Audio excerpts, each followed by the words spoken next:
बैठो।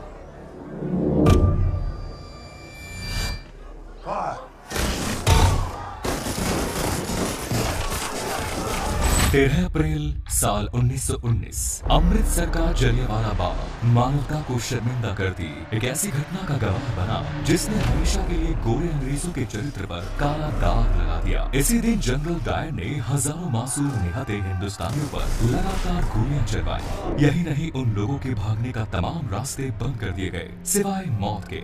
उनके पास कोई रास्ता नहीं था। आगे जाकर क्रांतिकारी उधम सिंह ने जलियांवाला बाग हत्याकांड में गोली चलाने का आदेश देने वाले जनरल डायर को गोली मार दी और इस हत्याकांड का बदला ले लिया। लेकिन ये सवाल फिर खड़ा हुआ कि क्या सच में मरने वाला वही व्यक्ति था जिसने उस बाग में गोली चलाने का आदेश दिया? आखिर क्या है इस हत्याकांड के पीछे की क्रूर सच्चाई? वो कौन से सर्कमस्टेंसेस थे जो इस घटना के लिए जिम्मेदार थे? आज के इस हिस्से में हम जानेंगे दिल दहला देने वाली इस घटना की एक सच्ची घटना। हमारे साथ आखिर तक जरूर बने रहिएगा ताकि आज की पीढ़ी भी जान पाए कि आजादी उतनी भी सस्ती नहीं है जितनी आसानी से आज हम इसे एंजॉय कर रहे हैं।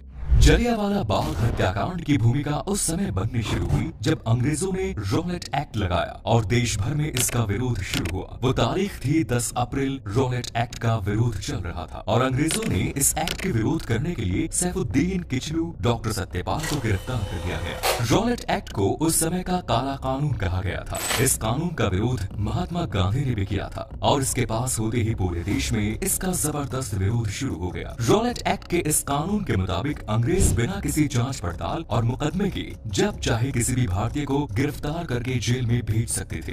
रॉलेट एक्ट के विरोध में सैफुद्दीन किचलू और डॉक्टर सत्यपाल की गिरफ्तारी ने आग में घी का काम किया। जनता का आक्रोश अपने उफान पर था, लेकिन तूफान से पहले वाली शांति छा गई। लोगों ने एक बड़े विरोध प्रदर्शन करने के लिए 13 अप्रैल को सुबह जलियांवाला बाग में एक बड़ी सभा करने का निर्णय लिया।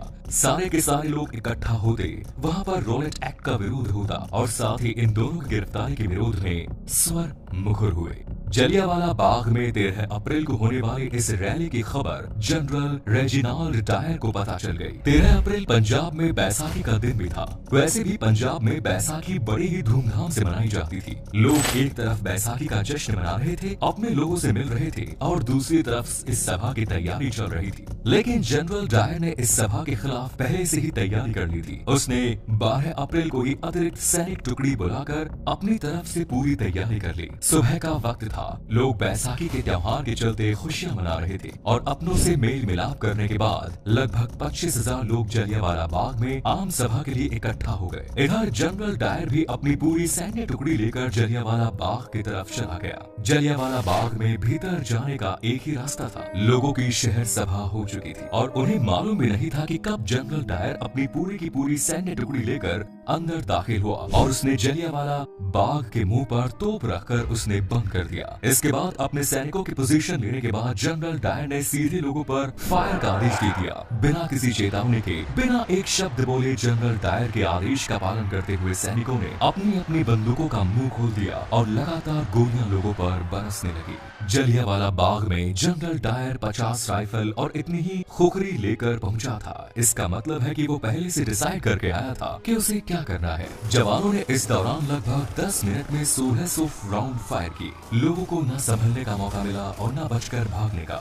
जवान बिना रुके लगातार फायरिंग कर रहे थे। जनरल डायर ने आदेश ही कुछ ऐसा दिया था। फायरिंग केवल बंदूक में गोली लोड करने के दौरान ही धीमी पड़ती थी, वरना यहाँ मौजूद जवान लगातार लोगों पर फायर कर रहे थे। लोगों में अफरा तफरी मच गई। वहाँ मौजूद महिलाएं, बच्चे, बूढ़े और जवान सभी अपनी अपनी जान बचाने के लिए वहाँ से भागने लगे। लोगों ने वहाँ मौजूद कुएं में कूदकर अपनी जान बचाने की कोशिश की, लेकिन कोई फायदा नहीं हुआ। कुछ लोग दीवार फांद कर भाग जाना चाहते थे, मगर उसका भी कोई फायदा नहीं हुआ। जनरल डायर के सैनिकों ने हर किसी को चुन चुन कर मारने की कसम खा रखी थी। बाग के जिस कुएं में कूदकर लोग अपनी जान बचाना चाह रहे थे, उसमें से 120 इंसानों की लाशें निकाली गई। वहाँ कुआं कूदकर मरने वाले लोगों के खून से भर गया। कुएं को आज भी खूनी कुएं के नाम से जाना जाता है और इतना ही नहीं, इस बाग की दीवारों पर आज भी उस समय की गोलियों के निशान मौजूद हैं। लगातार 10 मिनट हुई इस अंधाधुंध फायरिंग के बाद जनरल डायर राक्षसों की तरह हंसता हुआ वहाँ से बाहर चला गया। इतना ही नहीं, अमृतसर की सड़कों पर जो भी भारतीय उसे नजर आता वो उसे भी गोली मार देता। था। मरने वालों को अपनी तोप के पीछे रस्सी से बांधकर घसीटता हुआ ले जाया गया। इस हत्याकांड के बाद अंग्रेज सरकार ने अपने आंकड़े जारी किए। उन आंकड़ों के मुताबिक इस नरसंहार में 379 लोगों की मौत हुई, लेकिन मरने वालों की असल संख्या कुछ और ही थी। हकीकत में इस हत्याकांड में हजारों लोगों की जान गई थी। इस दिल दहला देने वाली घटना ने पूरे देश को हिला कर रख दिया। चारों तरफ इस घटना की निंदा होने लगी और इस घटना की जांच का जिम्मा लेफ्टिनेंट माइकल ऑडवायर को दिया गया। गोली चलाने वाले जनरल डायर ने अपनी सफाई में कहा कि गोली चलाना उसकी मजबूरी बन गई थी। उसे अपने कर्तव्य का पालन किया। अगर वो गोलियां नहीं चलवाता तो वहाँ मौजूद भीड़ उसे ही मार देती। ये मार्शल का उल्लंघन होता।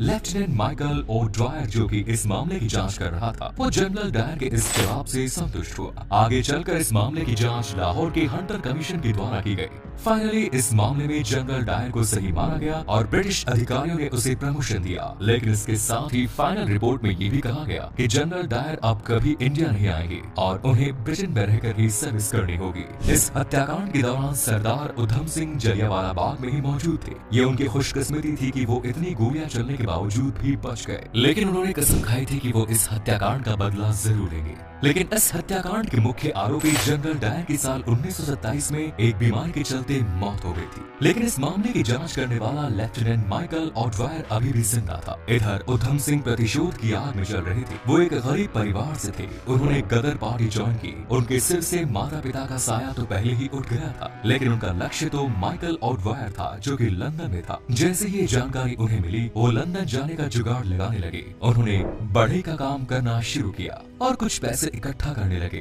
पैसे इकट्ठा करके वो अमेरिका गए। अमेरिका के बाद वहाँ से लंदन पहुँच गए। लंदन में वो एक रेस्टोरेंट में काम करने लगे। रेस्टोरेंट में काम करते हुए पैसा जमा कर रहे थे ताकि एक पिस्टल खरीद सके। इतने सब काम करने के चक्कर में उधम सिंह को पूरे 21 साल लग गए। आखिरकार फाइनली वो समय भी आ गया जब उधम सिंह अपने लक्ष्य के करीब पहुंचे। साल 1940 में लंदन के क्रैक्सटन हॉल में ईस्ट इंडिया एसोसिएशन और रॉयल सेंट्रल एशियन सोसाइटी की मीटिंग होनी थी। इस मीटिंग में माइकल ऑडवायर भी पहुंचा था और उधम सिंह एक किताब में बंदूक रखकर ले गए थे। दरअसल किताब के पन्नों को उन्होंने बंदूक की आकृति के बीच से काट लिया था और उन्हीं के बीच में वो बंदूक छिपा कर ले गए थे। पंक्ति में सबसे आगे बैठे उधम सिंह माइकल ऑडवायर के आने का इंतजार कर रहे थे। जैसे ही माइकल ऑडवायर स्टेज पर आया, उधम सिंह ने 3 गोलियां उनके सीने में उतार दी।